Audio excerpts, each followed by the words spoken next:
एक परफेक्ट शुरुआत।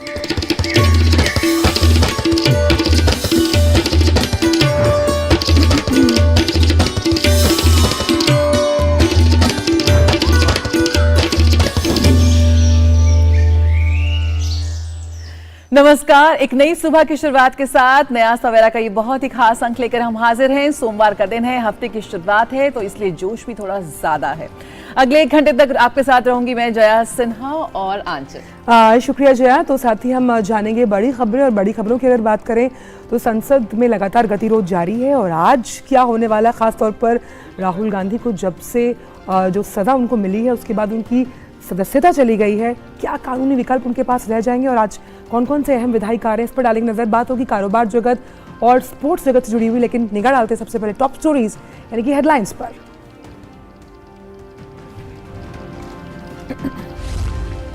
संसद के दोनों सदनों में अहम विधायी कार्य सूचीबद्ध। तमाम कोशिशों के बावजूद पक्ष और विपक्ष में गतिरोध बरकरार।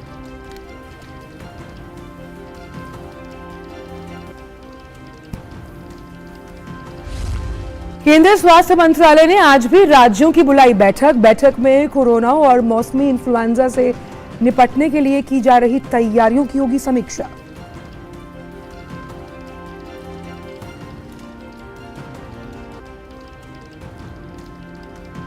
राष्ट्रपति पश्चिम बंगाल की 2 दिवसीय यात्रा पर नेताजी सुभाष चंद्र बोस और गुरुदेव रविंद्रनाथ टैगोर को श्रद्धांजलि करेंगे अर्पित। राष्ट्रपति नागरिक अभिनंदन समारोह में भी लेंगी भाग।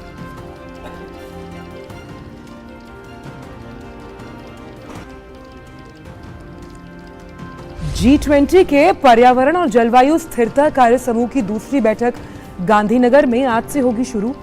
बैठक में भूमि क्षरण को रोकने के लिए परिस्थिति तंत्र की बहाली में तेजी लाने और बायोडायवर्सिटी को समृद्ध करने पर होगा मंथन।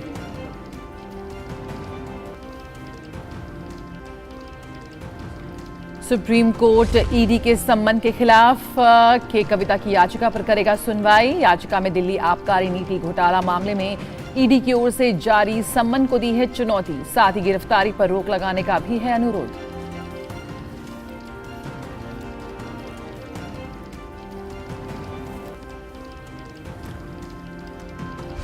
विमेन प्रीमियर लीग की पहली चैंपियन बनी मुंबई इंडियंस। फाइनल में दिल्ली कैपिटल्स को 7 विकेट से हराकर रचा इतिहास। मुंबई की तेज गेंदबाज इस्सी वोंग विमेन प्रीमियर लीग में हैट्रिक लेने वाली बनी पहली गेंदबाज।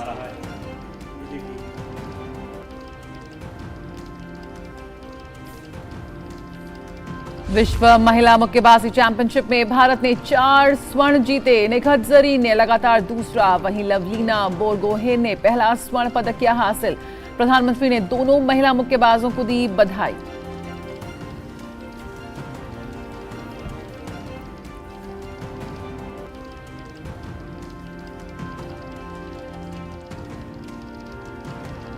और नया सवेरा में आई देखते हैं राष्ट्रीय कुछ अहम खबरें और बात कर लेते हैं सबसे पहले संसद से जुड़ी हुई। बजट सत्र के दूसरे भाग का तीसरा हफ्ता आज से शुरू हो रहा है। पिछले 2 हफ्तों से कई मुद्दों पर दोनों सदन की जो कार्यवाही है वो लगातार बाधित हो रही है। आज लोकसभा में प्रश्नकाल के बाद स्थायी समितियों की रिपोर्ट सदन में रखी जाएंगी। वहीं राज्यसभा में वित्त मंत्री निर्मला सीतारमण विनियोग विधेयक 2023 और जम्मू और कश्मीर के विनियोग विधेयक 2023 को सदन में चर्चा के लिए रखेंगी। इसके अलावा कपड़ा मंत्रालय, ग्रामीण विकास मंत्रालय, रेल मंत्रालय के कामकाज पर चर्चा भी होनी है।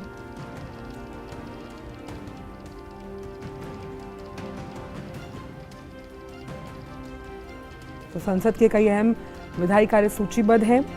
आज बजट सत्र में जिस तरह से लगातार हम देख रहे हैं कि गतिरोध हो रहा है दोनों सदनों में कई मुद्दों पर, तो आज क्या सदन चल पाएगा या नहीं, ये देखने वाली बात होगी। साथ ही साथ हमने देखा था किस तरह से लोकसभा स्पीकर के साथ साथ उपराष्ट्रपति जगदीप धनखड़ ने कई बार ये सुझाव दिया और कई ऐसे रास्ते निकालने की कोशिश की गई कि ये गतिरोध टूटे, लेकिन लगातार संसद में हंगामा। बिल्कुल, दोनों सदनों में लगातार जो कार्यवाही है वो बाधित हुई है और लगातार लोकसभा स्पीकर की बात करें, सभापति की बात करें, दोनों अपनी नाराजगी जता चुके हैं कि किस तरह से जो माननीय सांसद हैं वो कैसे तख्ती लेकर भी वेल तक आ जाते हैं लोकसभा स्पीकर के कुर्सी तक वो चले आते हैं और ज़बरदस्त यहाँ पर पक्ष और विपक्ष के बीच जो टकराव हम देखने को हमें मिल रहा है। ऐसे में बेहद महत्वपूर्ण ये सत्र हंगामे की भेंट चढ़ गया। बेहद महत्वपूर्ण कार्य सूचीबद्ध थे और लगातार संसद की जो कार्यवाही है वो बाधित चल रही है। पिछले 2 हफ्ते से हमने देखा कि सदन में कोई खास कामकाज नहीं हुआ और ख़ास तौर पर अगर पिछली बार के सदन में जिस तरह से कार्यवाही की हम बात करें तो उत्पादकता काफ़ी प्रशंसनीय थी, लेकिन इस बार अगर प्रोडक्टिविटी के लिहाज से देखें कि कितना कामकाज हुआ है तो लगातार संसद में हंगामा होता रहा। जो जिस तरह से राहुल गांधी ने विदेशी सरजमी पर जाकर जिस तरह से लोकतंत्र के मंदिर का मजाक बनाया, उसको लेकर लगातार पक्ष जो है वो उनसे मुआफ़ी की मांग करता रहा। साथ ही विपक्ष का कहना है कि हिंडनबर्ग मामले पर जेपीसी कमेटी का गठन किया जाए। इसको लेकर लगातार दोनों ही जो सदन हैं उसमें कार्यवाही बाधित रही। सबसे अहम दिन रहा जब राहुल गांधी की जो सदस्यता थी, जो मानहानि का मामला उन पर दायर किया गया, उसको लेकर उन पर सजा जो है, उन पर आरोप तय हुए, उन्हें सजा भी दी गई। और उस पर बात करने के लिए हमारे साथ शैलेंद्र मिश्रा जुड़ गए हैं। शैलेंद्र, सुप्रभात आपको। तो अगर देखा जाए लगातार 2 हफ्ते संसद की जो कार्यवाही है वो हंगामे की भेंट चढ़ी है और जिस तरह से अगर हम आज की बात करें तो राहुल गांधी को जिस तरह से उनकी सदस्यता अब चली गई है, वायनाड से वो सांसद हैं, कितना लगता है आपको कि आज का दिन काफ़ी अहम है और ख़ास तौर पर क्या आज भी गतिरोध बरकरार रहेगा इसको लेकर, क्योंकि उसके बाद आज पहले दिन बैठक होगी संसद की? ये देखिए, संसद के बजट सत्र के दूसरे चरण को अब तक देखें तो लगातार हंगामा और गतिरोध देखने को मिला है सत्ता और विपक्ष के बीच। हमने देखा कि लोकसभा में जो अहम विधायी कामकाज था, जो वित्तीय बिजनेस था, जिसमें बजट पारित होता है, यानी जो फाइनेंस बिल है और अनुदान मांगे हैं, वो बिना चर्चा के गिलोटिन के जरिए पारित कराई गई और हंगामा लगातार विपक्षी सांसद करते रहे। और हमने देखा है कि विपक्षी सांसद लगातार अलग अलग मुद्दों पर हंगामा कर रहे हैं, जिसकी वजह से लोकसभा और राज्यसभा की कार्रवाई बाधित हुई है। अब तक जो संसद की कार्रवाई हुई है दूसरे चरण में, उसमें हमने देखा कि अहम पत्रावलियों को सदन पर रखा गया है, लेकिन प्रश्नकाल नहीं चल पाया है, ना लोकसभा में और ना राज्यसभा में ही, क्योंकि लगातार गतिरोध बना हुआ है सत्ता और विपक्ष के बीच। बीजेपी लगातार ये कह रही है कि राहुल गांधी ने जो बयान दिया था लंदन में, उस पर माफी की मांग होती रही, लेकिन उसके बाद हमने देखा कि राहुल गांधी की एक 2019 में दिए गए बयान के मामले में सूरत कोर्ट ने फैसला सुनाया और उसके बाद उनकी सदस्यता चली गई लोकसभा से। और तब हमने देखा कि और जो सत्ता पक्ष और विपक्ष की तरफ से जो रुख है वो एक तरह से देखें आरोप प्रत्यारोप का दौर और तेज हो गया। और ऐसे में पिछले हफ्ते हमने देखा कि संसद की कार्रवाई लगातार बाधित होती रही और कोई सहमति नहीं बन पाई कि बहस या चर्चा कराने के बाद कोई बिल या फिर कोई अहम कामकाज आगे बढ़ाया जा सके। तो ना प्रश्नकाल हो सका, ना शून्यकाल हो सका, और साथ ही साथ आम बजट जो पारित होता है चर्चा के बाद, वो भी बिना चर्चा के लोकसभा में पारित कराया गया। राज्यसभा में हम देख रहे हैं कि अब अहम विधायी कामकाज सूचीबद्ध है, जम्मू कश्मीर बजट रखा जाना है, इसके साथ ही साथ विभिन्न मंत्रालयों के कामकाज पर चर्चा होनी है, जिससे कि जो बजट पारित कराने की प्रक्रिया है वो एक तरह से पूर्ण तब होती है जब राज्यसभा भी कुछ अहम मंत्रालयों पर चर्चा कर लेती है और राज्यसभा बजट पर चर्चा करके उससे लोकसभा वापस भेज देती है। हालांकि राज्यसभा द्वारा पारित कराया जाना अनिवार्य नहीं है वित्तीय बिजनेस जो फाइनेंस बिल होते हैं, लेकिन कोशिश यही होगी सरकार की कि उस पर कुछ सहमति बने, आगे बढ़ा जाए। लेकिन जिस तरह से संकेत है उसमें ऐसा लगता नहीं है कि सत्ता और विपक्ष के बीच कोई सहमति बन पाएगी, क्योंकि विपक्षी दल जिस तरह से आक्रामक रुख अपनाए हुए हैं, हमने देखा कि वो मार्च भी पिछले हफ्ते उन्होंने निकाला, सरकार और विपक्ष के बीच एक सहमति नहीं बन पा रही है। तो ऐसे में संभावना कम ही है कि या क्षीण है कि लोकसभा या राज्यसभा की कार्रवाई सुचारू रूप से चलेगी। बिल्कुल शैलेंद्र, लेकिन जिस तरह से गतिरोध को लेकर हम लगातार बात कर रहे हैं, गतिरोध टूटना बेहद ज़रूरी है, जिस तरह से बेहद महत्वपूर्ण ये बजट सत्र है। बीते हफ्ते हमने देखा प्रधानमंत्री ने भी लोकसभा स्पीकर से मुलाकात की, तमाम सदस्यों ने भी उनसे मुलाकात की, और आज के लेकर बात करें तो भाजपा की ओर से व्हिप भी जारी किया गया है कि ताकि तमाम जो सांसद हैं, तमाम सदस्य मौजूद रहें। आज क्या कुछ उम्मीद कर सकते हैं, क्योंकि बेहद आक्रामक रवैये में भी नजर आई कांग्रेस राहुल गांधी के पूरे मामले को लेकर? ये देखो, पहली बात तो है कि हम देख सकते हैं कि विपक्षी दलों का जो रुख है वो बरकरार रह सकता है, खासतौर पर कांग्रेस पार्टी और उनके साथ जो कुछ दल है। दूसरी बात यह है कि हमने देखा है कि कांग्रेस पार्टी को सभी विपक्षी दलों का समर्थन नहीं मिला है, जो वो रुख अपना रहे हैं संसद के अंदर या बाहर। टीएमसी का अलग रुख रहा है, बीआरएस जो भारत राष्ट्र समिति है, पहले टीआरएस थी, उसका अलग अलग मुद्दों पर अलग रुख रहा है। तो कांग्रेस की ये कोशिश है कि विपक्षी दलों को साथ लिया जाए। कुछ विपक्ष के दलों का साथ जरूर उन्हें मिल रहा है, तो कांग्रेस की अपनी रणनीति होगी। सत्ता पक्ष लगातार इस बात को कह रहा है कि देखिए, राहुल गांधी एक ऐसे नेता है जिनमें परिपक्वता की कमी है, और राहुल गांधी ने जिस तरह के बयान दिए हैं उससे खुद उनकी, हम जानते हैं कि एक मामले में सदस्यता गई है, कई और मामलों में वो न्यायालय का सामना कर रहे हैं। तो निश्चित तौर पर राहुल गांधी के ओबीसी को अपमान करने वाले बयान को लेकर, जिसको लेकर एक बीजेपी कह रही है कि उनकी सदस्यता चली गई, उसी बयान को लेकर उस पे बीजेपी आक्रामक है और देश भर में इस संदेश को ले जाने के लिए एक बड़े अभियान की तैयारी कर रही है, जिससे कि बताया जा सके कि राहुल गांधी ने किस तरह से मोदी सर ने इन को लेकर जो कुछ कहा। शैलेंद्र, अगर देखा जाए तो ये तो संसद के गतिरोध को लेकर लगातार हम चर्चा कर रहे हैं, लेकिन अब कानूनी विकल्प राहुल गांधी के पास क्या रह जाते हैं? क्योंकि 2024 की अगर हम बात करें तो अगर हम कई ऐसे राज्यों जहाँ चुनाव है तो 2024 के चुनावी समीकरण भी बदल सकते हैं इसके बाद। देखिए, पहली बात तो है कि राहुल गांधी को हायर कोर्ट्स में जाना होगा, वहां अपनी सजा पर रोक के लिए अपील करनी होगी। आगे क्या रणनीति वो अपनाएंगे, जैसा कि कांग्रेस पार्टी ने संकेत दिया है कि वो कानूनी तौर पर भी और राजनीतिक तौर पर भी मुकाबला करेगी। तो यानी हो सकता है कि आगे कानूनी लड़ाई कांग्रेस पार्टी लड़े, लेकिन बहुत महत्वपूर्ण ये है कि अब राहुल गांधी संसद सदस्य नहीं है, वायनाड से सदस्य नहीं है, तो ऐसे में निश्चित तौर पर उन्होंने जो एक बयान दिया उसके बाद, जिस तरह से सूरत कोर्ट ने उन्हें दोषी करार दिया, उसके बाद से एक संकेत गया है कि राजनीतिक दलों के नेताओं को जो प्रमुख पदों पर हैं उन्हें सोच समझकर बयान देना चाहिए। दूसरी बात यह है कि हम जानते हैं कि जो लॉ मेकर्स हैं, यानी जो संसद में बैठते हैं, वो कानून बनाने का भी काम करते हैं। तो ऐसे में ऐसे नेता जो संसद के अंदर बैठते हैं, लोकसभा या राज्यसभा के सदस्य हैं, उनको ज्यादा जिम्मेदार होना चाहिए, ये एक तरह से संदेश दिया गया है। बाकी हम जानते हैं कि राजनीतिक और जो कानूनी लड़ाई है वो कांग्रेस अपने तौर पर लड़ेगी। बीजेपी लगातार ये कह रही है कि इस तरह का बयान बिल्कुल स्वीकार नहीं है। लंदन में वो लोकतंत्र की हत्या की बात करते हैं, और जिस मामले में उन्हें दोषी करार दिया गया उसमें तो उन्होंने ओबीसी जाति, ओबीसी वर्ग का अपमान किया है। तो कैसे इस पर टिप्पणी न दी जाए और कैसे इस बात को स्वीकार कर लिया जाए कि एक परिपक्व नेता, एक समुदाय, एक बिल्कुल। तो लगातार अगर सांसद के तौर पर भी, और अगर देखा जाए जिस तरह से अपने बयानों को लेकर चौतरफा प्रहार राहुल गांधी झेल रहे हैं, उसके बाद अब आगे क्या कांग्रेस फैसला लेती है और क्या संसद आज चल पाती है, ये दो बहुत बड़े अहम सवाल हैं जिस पर रहेगी हमारी खास नजर। बहुत बहुत शुक्रिया शैलेंद्र इन तमाम जानकारियों को हमसे साझा करने के लिए। तो खबरों का सिलसिला यहाँ जारी रहेगा, लेकिन रुकेंगे एक छोटे से ब्रेक के लिए, जल्द हाजिर होते हैं। क्या बात है, बहुत सही लग रहा है। 3 महीने में पैसे डबल, वाह, फास्ट और हाई रिटर्न्स भी। क्या स्कीम है? कल तो नहीं थी यहाँ, और कल होगा भी नहीं। तूने कभी 5 ओवर में डबल सेंचुरी मारी है? ऐसे स्कीम के बहकावे में आके हम धोखा खा सकते हैं। और आरबीआई कहता है अपना पैसा सुरक्षित रखो और समझदारी से निवेश करो। अगर ज्यादा रिटर्न के पीछे भागोगे तो रिस्क भी उतना ही उठाओगे, और फास्ट रिटर्न से बच के, और फास्ट बॉलिंग से भी। आरबीआई कहता है जानकार बनिए, सतर्क रहिए। जन औषधि केंद्रों पर मिलने वाली दवाओं की कीमत बाजार में जो दवाएं मिलती हैं उसी क्वालिटी की, लेकिन जन औषधि केंद्र में 50% से 90% तक उसकी कीमत कम होती है।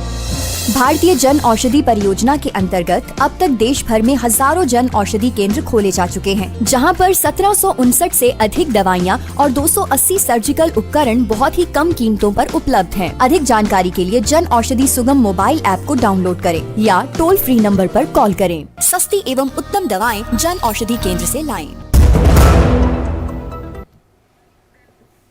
ब्रेक के बाद सभी का स्वागत है नया सवेरा में। और केंद्र सरकार देश में कोरोना और मौसमी इन्फ्लुएंजा से निपटने के लिए की जा रही तैयारियों की समीक्षा करेगी। इसके लिए केंद्रीय स्वास्थ्य मंत्रालय ने आज राज्यों की बैठक बुलाई है। ये बैठक वर्चुअल माध्यम से होगी। इस बीच केंद्रीय स्वास्थ्य मंत्रालय और भारतीय चिकित्सा अनुसंधान परिषद की ओर से शनिवार को परामर्श जारी किया गया। इसमें कहा गया है कि लोग भीड़भाड़ और बंद स्थानों में मास्क पहनने समेत कोरोना संबंधी अन्य दिशा निर्देशों का पालन करते रहें। वहीं देश भर के अस्पतालों में 10 और 11 अप्रैल को मॉक ड्रिल आयोजित की जाएगी। इसका उद्देश्य दवाओं, अस्पतालों में बिस्तरों, ऑक्सीजन उपलब्धता की समीक्षा करना है।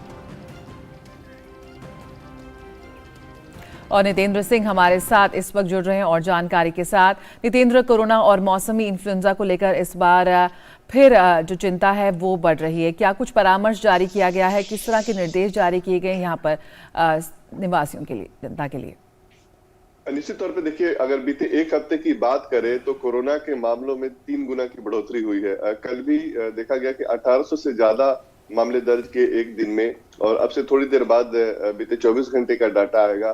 तो निश्चित तौर पे ये चिंता का विषय है, और यही वजह है कि आज शाम 4:30 बजे से लेकर 5:30 बजे के बीच केंद्रीय स्वास्थ्य मंत्रालय वर्चुअल तरीके से सभी राज्यों के साथ बैठक कर रहा है। और इस बैठक में ये तय किया जाएगा कि कितनी तरीके से राज्य तैयार है, उनमें जो अस्पताल की क्षमता हो, आईसीयू बेड हो, या फिर जो ऑक्सीजन की उपलब्धता हो, दवाओं के स्टॉक हो, इन तमाम चीजों पे राज्यों से कहा जाएगा कि वो तैयारी रखे। साथ ही साथ जो वैक्सीनेशन है उस पे भी कि प्रिकॉशन डोज अब तक कितने लोगों ने नहीं लिए हैं उन तक पहुंचा जाए। साथ ही साथ लोगों को जागरूक किया जाए और टेस्टिंग को बढ़ाया जाए ज्यादा से ज्यादा, ताकि वायरस के संक्रमण की जो चेन है उसको तोड़ा जाए।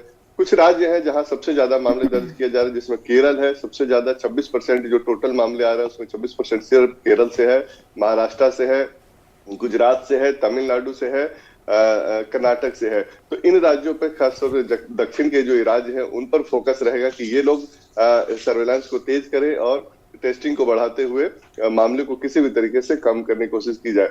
और साथ ही साथ 10 और 11 अप्रैल को एक मॉक ड्रिल का रखा गया है कि पूरे देश भर के जो जितने भी अस्पताल है उनमें मॉक ड्रिल किया जाए, ताकि अस्पतालों की तैयारी को परखा जाएगा।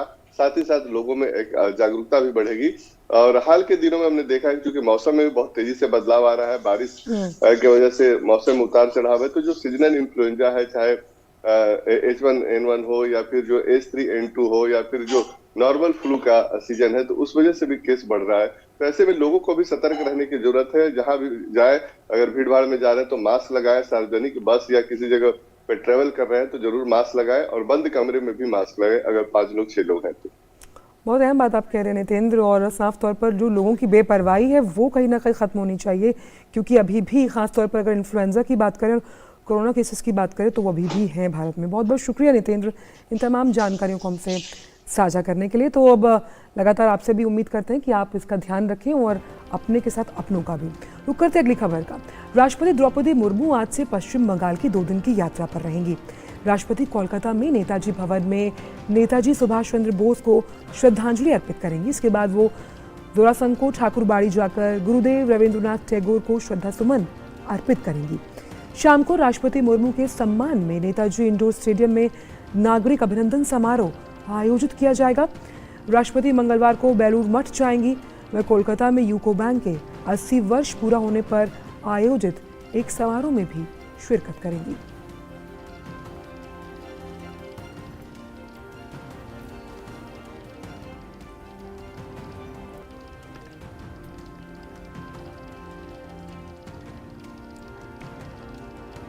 और भारत की G20 अध्यक्षता के तहत पर्यावरण एवं जलवायु स्थिरता कार्य समूह की दूसरी बैठक गुजरात के गांधीनगर स्थित महात्मा मंदिर में आज से शुरू होगी। 3 दिवसीय इस बैठक में पर्यावरण, मौसम, आपदा प्रबंधन और ऊर्जा संरक्षण समेत कई मुद्दों पर विचार विमर्श किया जाएगा। गांधीनगर में इस दूसरी बैठक में पर्यावरण, जैव विविधता, जलवायु परिवर्तन समेत भविष्य में आने वाली चुनौतियों पर चर्चा की जाएगी। साथ ही इस बैठक में जल संसाधनों के संरक्षण और प्रबंधन पर फोकस किया जाएगा। भारत को अपनी पारंपरिक जल प्रबंधन प्रथाओं के साथ साथ मेगा जल परियोजनाओं को डिजाइन करने और कार्यान्वित करने के मामले में तकनीकी क्षमताओं को प्रदर्शित करने का अवसर प्रदान करती है। और गांधीनगर से हमारे साथ जुड़ रही हैं और जानकारी के साथ मेघना, सबसे पहले आपसे ये जानना चाहेंगे क्या अहम पहलू रहेंगे?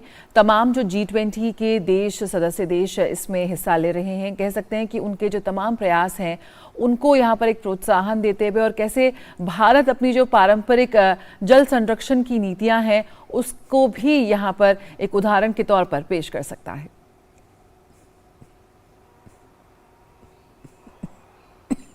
बिल्कुल जया, अगर हम देखें तो ये दूसरी मीटिंग है जो एनवायरनमेंट और क्लाइमेट सस्टेनेबिलिटी वर्किंग ग्रुप की मीटिंग है। अब आज से ये मीटिंग शुरू हो रही है, अगले 2 दिनों तक चलेगी, लेकिन आज पहला दिन जो है वो एक साइड इवेंट को डेडिकेट किया गया है जिसमें वाटर कंजर्वेशन, वाटर मैनेजमेंट पर चर्चा होगी। और इसका सबसे अहम पहलू ये है कि तकरीबन 10 G20 देश जो हैं वो अपने अपने वाटर कंजर्वेशन, वाटर मैनेजमेंट के मेथड्स का प्रेजेंटेशन देने वाले हैं। तो जिससे कि एक तरीके से जब हम बात करते हैं बेस्ट प्रैक्टिसेस शेयर करने की, टेक ट्रांसफ़र करने की और एक दूसरे के जो वाटर मैनेजमेंट या वाटर कंजर्वेशन के तरीक़ों को जानने की, उसमें एक अहम कदम होगा, उस तरफ एक अहम कदम होगा। इससे पहले भी हमने देखा था बेंगलुरु में जब जो पहली मीटिंग हुई थी इस वर्किंग ग्रुप की, उस समय साइड इवेंट में फॉरेस्ट फायर्स और माइनिंग से अफेक्टेड एरियाज पर चर्चा हुई थी और इस बार वाटर कंजर्वेशन पर चर्चा हो रही है। जल शक्ति मंत्रालय के कई अधिकारी भी यहाँ पर मौजूद होंगे और उसके साथ ही शोकेस एक किया जाएगा, एक एग्जीबिशन लगाया जाएगा जिसमें खास तौर पर अगर हम देखें जल जीवन मिशन, अटल भूजल योजना हो, नमामि गंगे और ऐसे कई बहुत अहम बात आप कह रही हैं मेघना कि किस तरह से जल संरक्षण को लेकर तमाम नए मॉडल्स जो हैं वो अपनाए जाएंगे और जिस तरह से प्रदर्शनी लगाई जाएगी तो उसमें भी बहुत खास बातें निकलकर सामने आएंगी। बहुत बहुत शुक्रिया आपका मेघना इन तमाम जानकारियों को हमसे साझा करने के लिए। तो बहुत अहम है G20 की बैठक जो कि जल संरक्षण से जुड़ी हुई है और सबसे अहम जिस तरह से बताई थी मेघना, अभी जो सस्टेनेबल डेवलपमेंट गोल्स की बैठक उदयपुर में हुई थी वहाँ पर भी कई डेलीगेट्स ने कहा कि क्या ग्रीन लोन मिलेगा, यानी अगर पर्यावरण की तरफ हमारी कोई जिम्मेदारी है उसे बनाने के लिए फाइनेंस किस तरह से मदद करेगा, उसको लेकर भी ये तमाम बैठकें बेहद अहम हैं।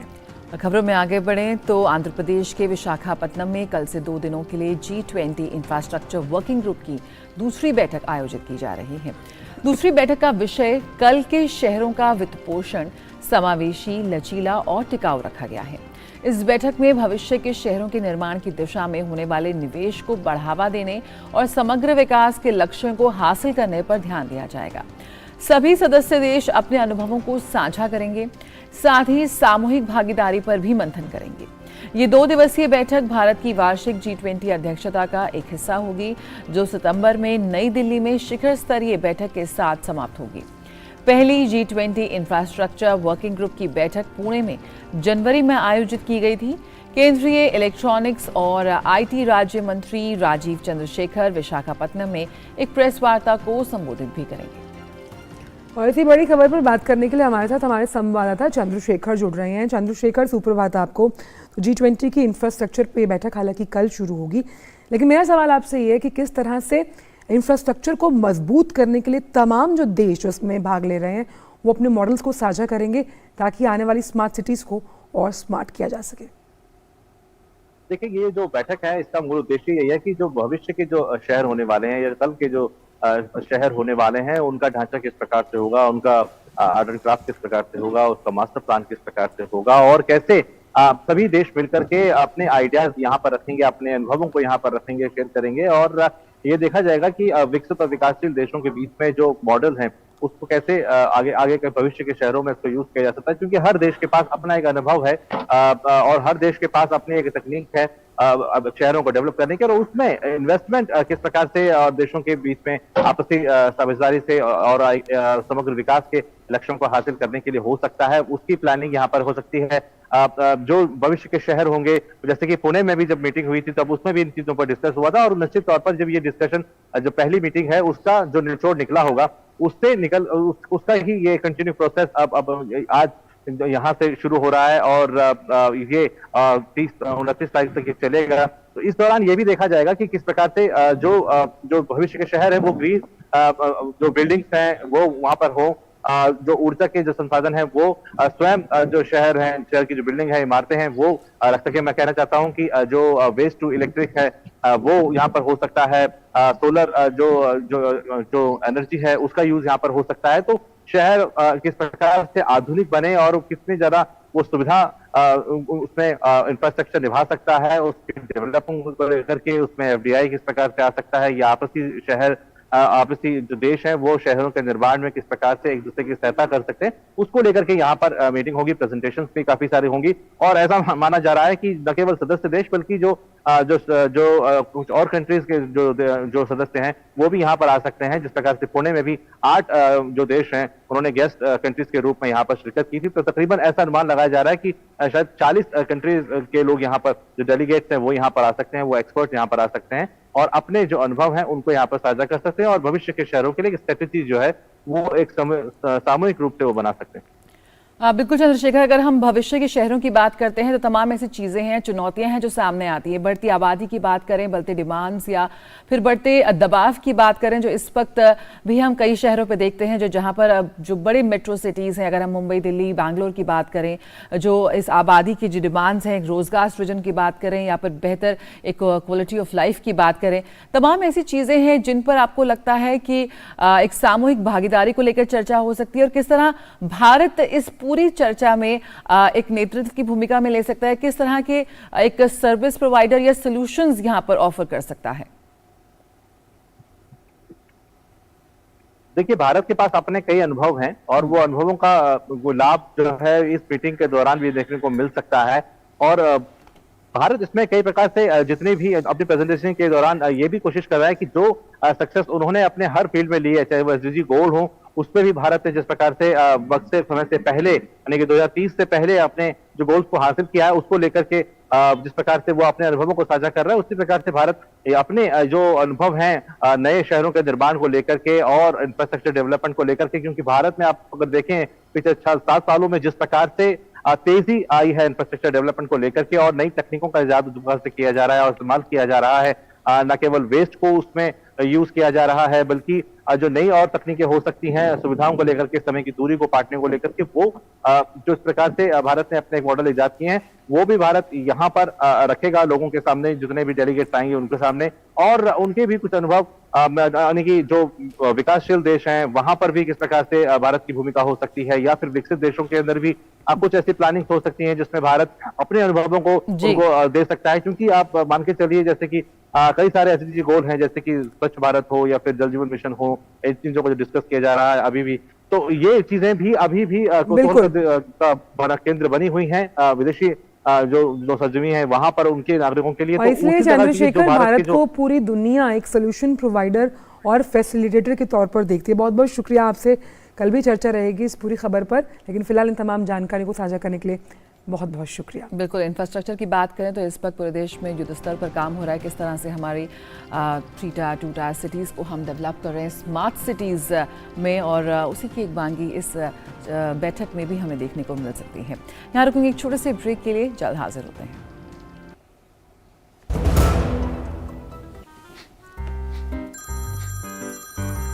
सर, आपका केवाईसी अपडेट करना है, नहीं तो अकाउंट और एटीएम कार्ड ब्लॉक हो जाएगा। सावधान सावधान, 2.5 करोड़ का इनाम मुझे। देखिए, अनजाने कॉल्स, फर्जी ईमेल्स, लिंक्स और जाली ऐप से अपना पिन, ओटीपी, पासवर्ड कभी भी किसी के साथ शेयर न करें। आप रहेंगे सावधान तो नहीं होगा नुकसान। आरबीआई कहता है, जानकार बनिए, सतर्क रहिए।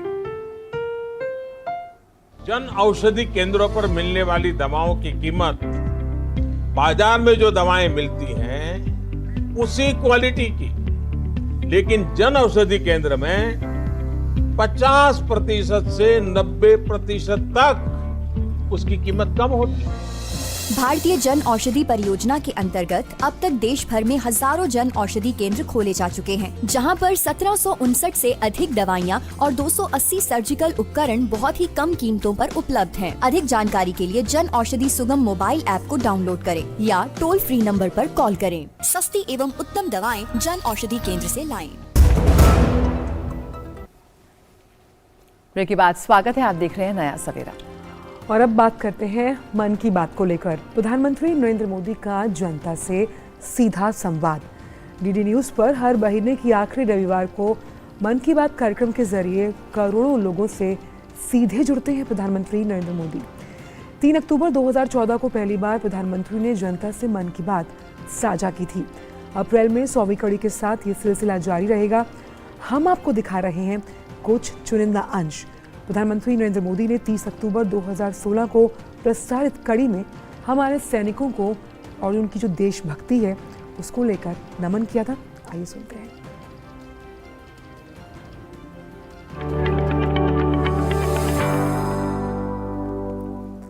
मेरे प्यारे देशवासियों, ये बात सही है कि सेना के जवान सिर्फ सीमा पर नहीं, जीवन के हर मोर्चे पर खड़े हुए पाए जाते हैं।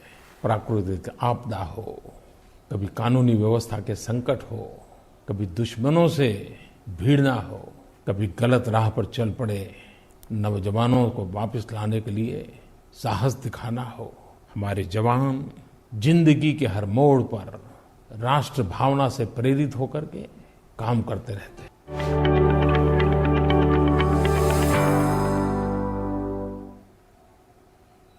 डीडी न्यूज ने शुरू की है विशेष श्रृंखला हमारे पद्म।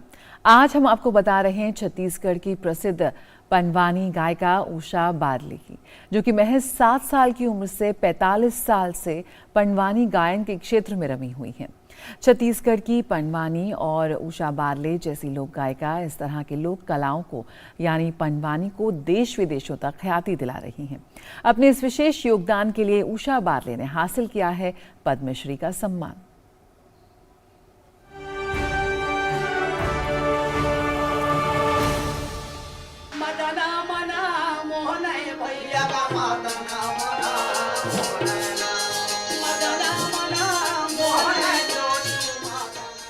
पंडवानी अर्थात पांडव वाणी अर्थात पांडव कथा। मामा सगुने कहे दुर्योधन, राजा होकर के आप सोचते हो जी। छत्तीसगढ़ की एकल नाट्य कला, इस कला शैली में लोक गीतों को नए आयाम देने वाली छत्तीसगढ़ के भिलाई की रहने वाली गायिका उषा बारले की कला क्षमता के प्रति सम्मान है पद्मश्री पुरस्कार। काला बादाम तोला काला तोला वो त्यागा महज 7 साल की उम्र से पंडवानी की कथाओं के बीच अपना बचपन जीने वाली उषा बारले लगभग 45 सालों से पंडवानी गायन में रमी है।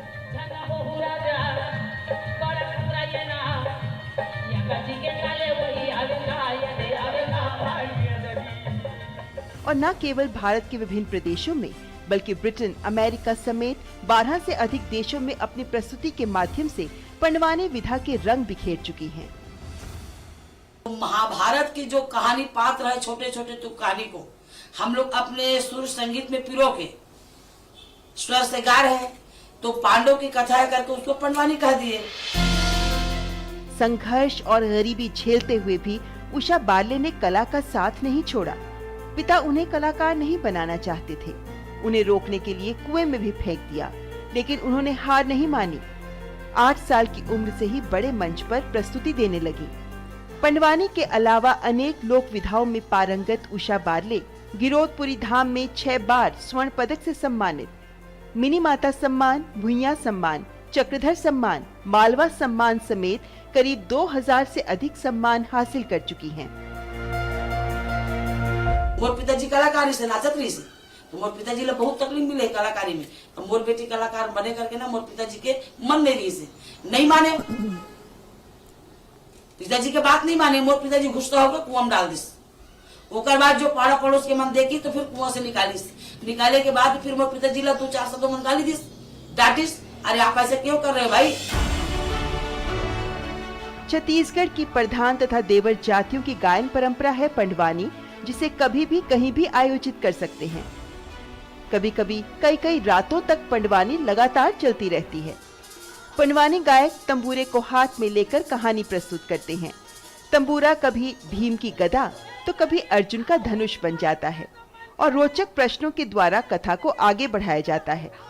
अब शिष्य को अब पद्मश्री मिला तो गुरु को कैसा लगता है, खुशी आती है। कम से कम उसको पद्मश्री के उपाधि मिली गई और वो भी आगे बढ़े। मेरे पास में पंडवानी सीखने आती थी, वो बेचारी गरीबी थी, वो केला बेचते थे और मेरे पास में मेरे ऑफिस में सीखने आती थी, तो उसको दिल से सिखाती रही। आज वो सीख के पद्मश्री हो गई। इस लोक कला के साथ साथ विभिन्न सांस्कृतिक कार्यक्रमों के माध्यम से एड्स, पल्स पोलियो जैसे मुद्दों के प्रति जन जागरूकता भी फैला रही हैं उषा बारले। पंडवानी लोक कला के संरक्षण और प्रोत्साहन के लिए लोक गायिका उषा बारले को पद्मश्री की हार्दिक शुभकामनाएं।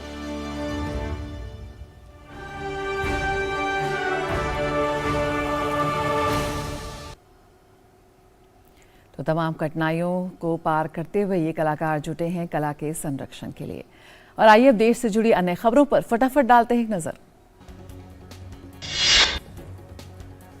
सुप्रीम कोर्ट भारत राष्ट्र समिति की वरिष्ठ नेता और तेलंगाना के मुख्यमंत्री के चंद्रशेखर राव की बेटी के कविता की एक याचिका पर आज सुनवाई करेगा। याचिका में बीआरएस नेता ने दिल्ली आबकारी नीति घोटाला मामले में ईडी की ओर से उन्हें जारी समन को चुनौती दी और अपनी गिरफ्तारी पर रोक लगाने का अनुरोध किया।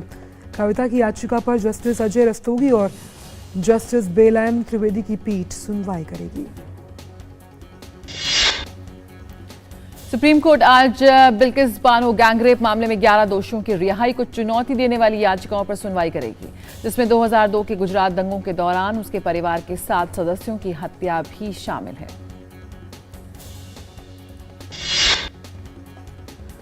उत्तर प्रदेश में निकाय चुनाव को लेकर आज सुप्रीम कोर्ट में सुनवाई होगी। कोर्ट से अनुमति मिलने के बाद प्रदेश में निकाय चुनाव की स्थिति साफ होगी। चुनाव में ओबीसी को आरक्षण देने के लिए समर्पित पिछड़ा वर्ग आयोग की रिपोर्ट कोर्ट में दाखिल की जा चुकी है। उमेश पाल हत्याकांड के आरोपित माफिया अतीक अहमद को कल दिन में 11 बजे को एमपी एमएलए कोर्ट में पेश किया जाना है। UP police team Atiq Ahmed को अहमदाबाद की साबरमती जेल से प्रयागराज ला रही है। अभी यूपी पुलिस अतीक अहमद को राजस्थान के कोटा के ताथेड़ में रुका है। इसके बाद पुलिस का काफिला 12 से एमपी के शिवपुरी पहुंचा। अब पुलिस का काफिला शिवपुरी से झांसी की ओर बढ़ रहा है। अदालत के आदेश पर प्रयागराज से एसटीएफ के साथ पुलिस अधिकारियों ने रविवार सुबह साबरमती जेल पहुंचकर अतीक अहमद को अपनी कस्टडी में लिया था। मुख्य निर्वाचन आयुक्त राजीव कुमार और दोनों चुनाव आयुक्त अनूप चंद्र पांडे और अरुण गोयल राज्य में विधानसभा और संसदीय क्षेत्रों के परिसीमन प्रक्रिया पर चर्चा के लिए असम के 3 दिन के दौरे पर कल शाम गुवाहाटी पहुंचे। तीनों चुनाव आयुक्त परिसीमन प्रक्रिया के संबंध में राजनीतिक दलों और समाज के विभिन्न वर्गों और हितधारकों के साथ विचार विमर्श करेंगे। और आइए अब देखते हैं दुनिया भर की कुछ खास खबरें।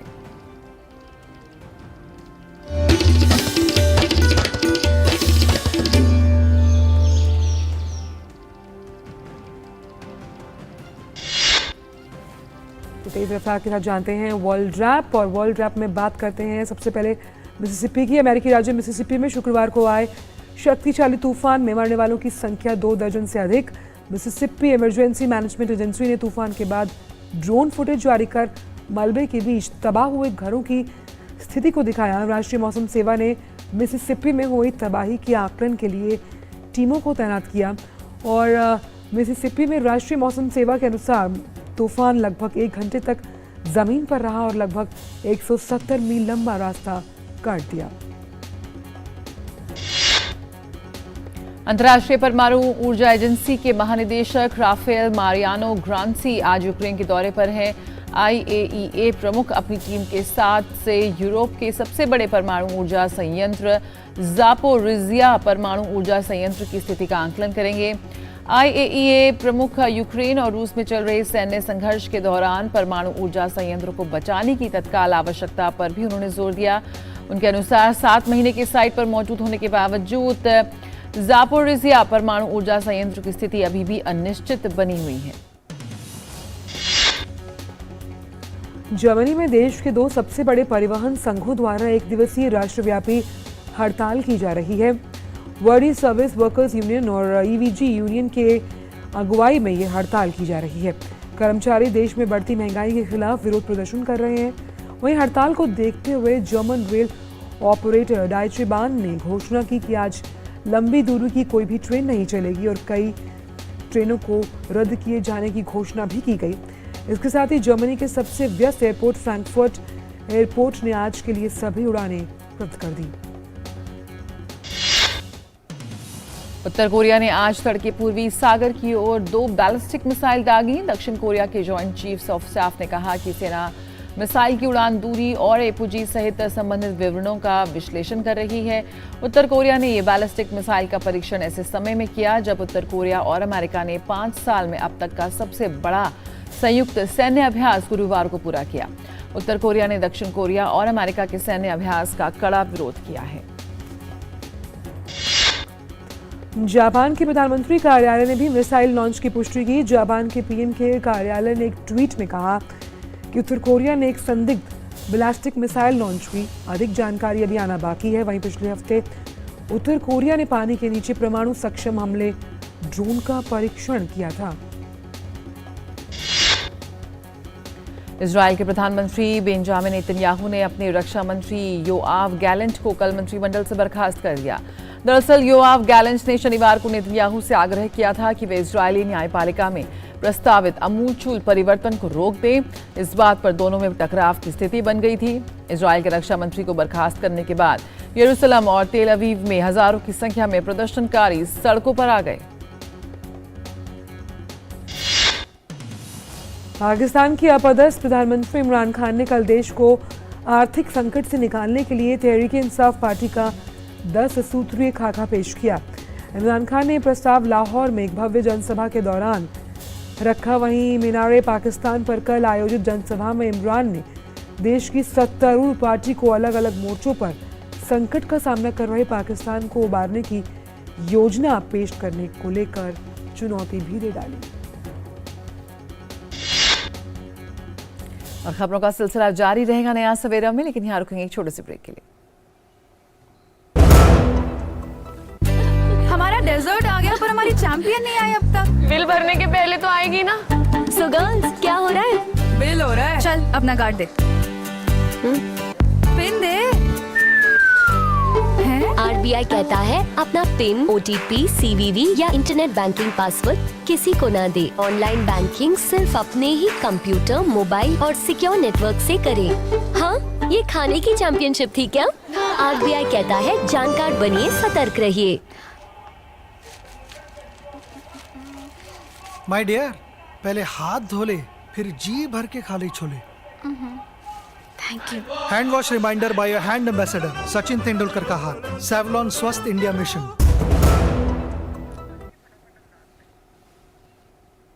ब्रेक के बाद सभी का स्वागत और आइए बात करते हैं कारोबार जगत की फटाफट अंदाज में।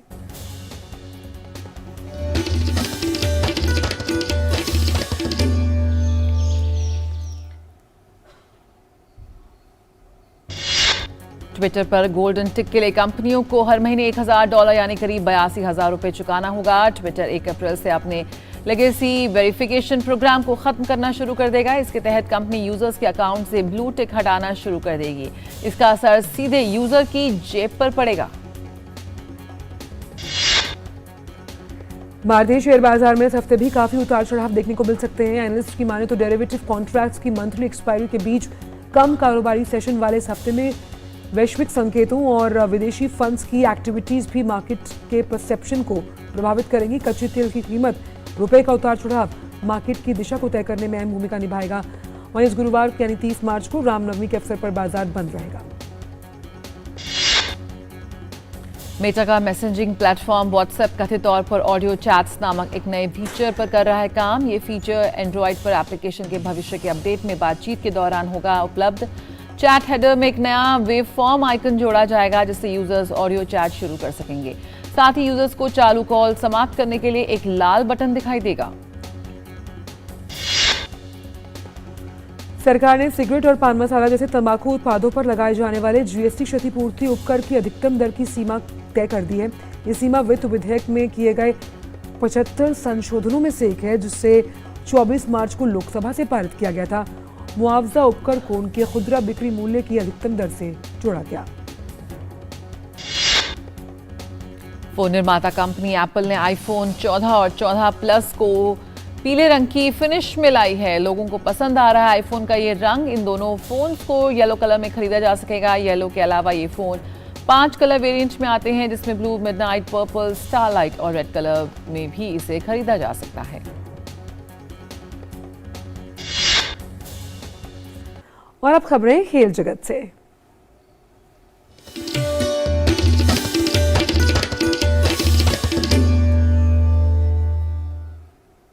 दिल्ली में चल रही महिला विश्व मुक्केबाजी चैंपियनशिप में भारत की निखत जरीन ने स्वर्ण पदक अपने नाम किया है। कल खेले गए 50 किलो भार वर्ग के फाइनल में निखत ने वियतनाम की मुक्केबाज नुएन थी ताम को 5-0 से दी शिकस्त। विश्व चैंपियनशिप में ये निखत का लगातार दूसरा स्वर्ण है। निखत ने 2022 में इस्तांबुल में आयोजित विश्व चैंपियनशिप में भी स्वर्ण पदक जीता था।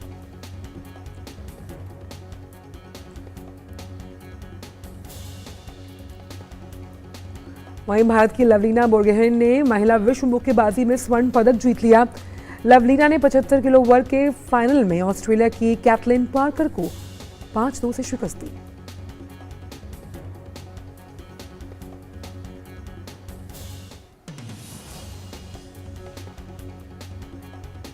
और खेल से जुड़ी कुछ और खबरों के लिए आइए नजर डालते हैं स्पोर्ट्स रैप पर। मुंबई इंडियंस की टीम ने विमेंस प्रीमियर लीग के पहले सीजन का खिताब अपने नाम कर लिया। रविवार को मुंबई के वानखेड़े स्टेडियम में खेले गए खिताबी मुकाबले में मुंबई ने दिल्ली कैपिटल्स को 7 विकेट से हरा दिया। दिल्ली की कप्तान मैग लेनिंग ने टॉस जीतकर पहले बल्लेबाजी का फैसला किया और उनकी टीम ने 20 ओवर में 9 विकेट पर 131 रन बनाए। जवाब में मुंबई ने 19.3 ओवर में 3 विकेट पर 134 रन बनाकर मैच अपने नाम किया। इंग्लैंड की अनुभवी खिलाड़ी नताली सीवर-ब्रंट ने मुंबई को चैंपियन बनाया। उन्होंने दबाव में यादगार पारी खेली। नताली ने 55 गेंद पर नाबाद 60 रन बनाए। गौरतलब है कि मुंबई फ्रेंचाइजी के खाते में ये छठी ट्रॉफी है। उसकी पुरुष टीम आईपीएल में 5 बार चैंपियन बन चुकी है। भारत की सात्विक साईराज और चिराग शेट्टी की जोड़ी ने स्विस ओपन सुपर सीरीज का पुरुष युगल खिताब जीत लिया। रविवार को खेले गए फाइनल में सात्विक और चिराग ने चीन के रेन शियांग यू और टेन कियांग की जोड़ी को 21-19, 24-22 से हराया। ये पहला मौका है जब किसी भारतीय जोड़ी ने स्विस ओपन जीता। साउथ अफ्रीका और वेस्ट इंडीज के बीच खेले गए दूसरे टी20 मुकाबले की अगर बात करें तो वो इतिहास के पन्नों में दर्ज हो गया। इस मुकाबले में दक्षिण अफ्रीका टीम ने 259 रनों का टारगेट चेस कर इतिहास रचा। साथ ही इस टीम ने पावर प्ले में सबसे ज्यादा रन बनाने का वर्ल्ड रिकॉर्ड बना डाला। इस मुकाबले में कुल 2 शतक आए। एक वेस्ट इंडीज के जॉनसन चार्ल्स ने ठोका, जबकि दूसरा दक्षिण अफ्रीका के सलामी बैटर क्विंटन डी कॉक ने बनाया। अफगानिस्तान ने क्रिकेट के मैदान पर इतिहास रच दिया। अफगानिस्तान टीम ने पाकिस्तान को दूसरे टी20 मुकाबले में 7 विकेट से मात दी।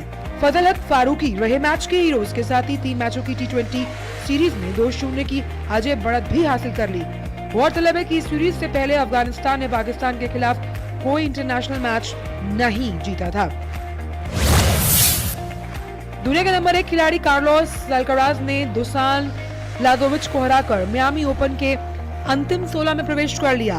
स्पेनिश डिफेंडिंग चैंपियन ने 6-0, 7-6 से जीत हासिल की।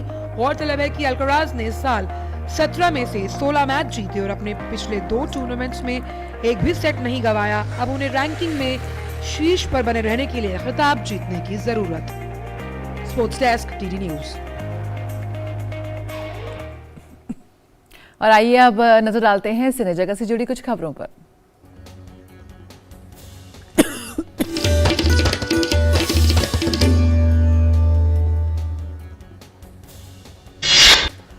महेश बाबू की फिल्म SSMB 28 की रिलीज डेट का हुआ ऐलान। श्री विक्रम श्रीनिवास निर्देशित ये फिल्म 13 जनवरी 2024 को होगी रिलीज। अभिनेता प्रभास की फिल्म प्रोजेक्ट भी अगले साल 12 जनवरी को होगी रिलीज। प्रोजेक्ट और SSMB 28 को हो सकती है उनकी बॉक्स ऑफिस पर टक्कर। रानी मुखर्जी की film Mrs Chatterjee versus Norway की दूसरी सप्ताह की कमाई में दिखा उछाल। 9 दिन में भारत में फिल्म की कमाई पहुंची 13 करोड़ के पार। फिल्म द क्रू की मुंबई में शूटिंग हुई शुरू। करीना कपूर, तब्बू, कृति सेनन और दलजीत दोसांझ निभा रहे हैं अहम भूमिका। NTR जूनियर की अगली फिल्म NTR 30 की टीम में शामिल हुए केनी बेट्स। कोरातला शिवा हैं एक्शन फिल्म के निर्देशक। पूर्व सांसद और मलयालम फिल्म उद्योग के सबसे लोकप्रिय अभिनेताओं में से एक इनोसेंट का केरल में हुआ निधन। 75 वर्ष के थे इनोसेंट। भोजपुरी अभिनेत्री आकांक्षा दुबे ने की आत्महत्या। रविवार को वाराणसी के एक होटल में कमरे में उन्होंने की आत्महत्या।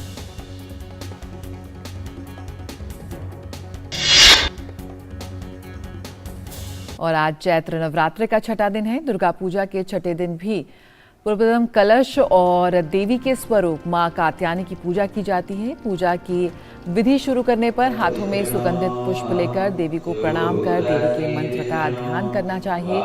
सुबह से ही दिल्ली के झंडे वाला मंदिर में भक्तजनों का तांता लगा हुआ है।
और नया सवेरा में बात कर लेते हैं मौसम को लेकर।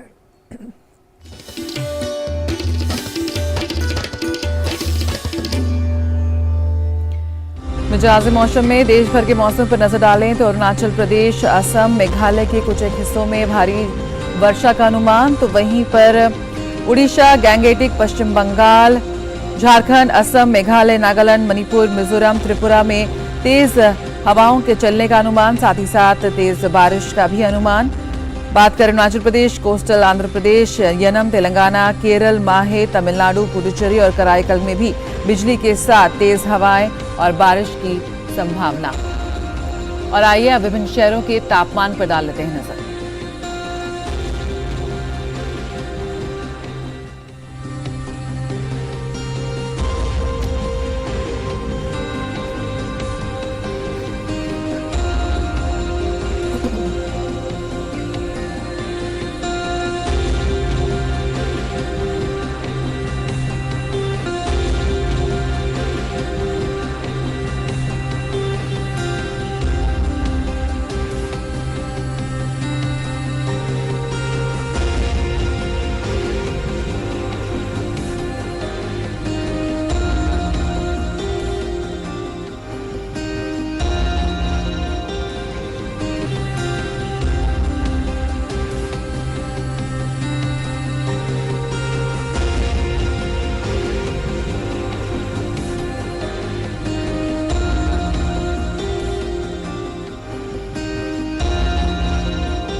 तो नया सवेरा के इस अंक में आज बस इतना ही, लेकिन जाने से पहले आपको छोड़ जाते हैं जापान की तरफ लिए चलते हैं, जहाँ एक 17 वर्षीय लड़की ताइगा हसेगावा के साथ, जिसने अपनी पहली विश्व कप स्कीइंग स्लोप स्टाइल प्रतियोगिता जीती है।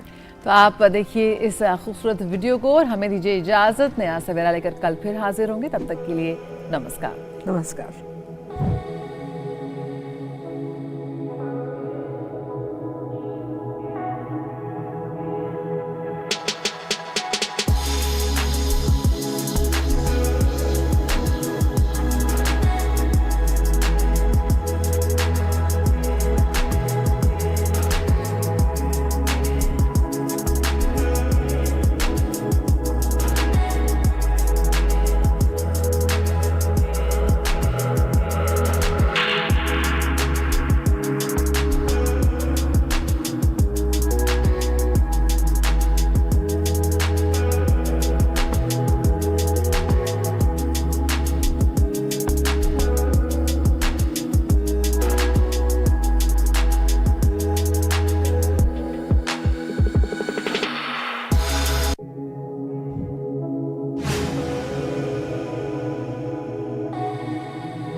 नया सवेरा के प्रायोजक थे LIC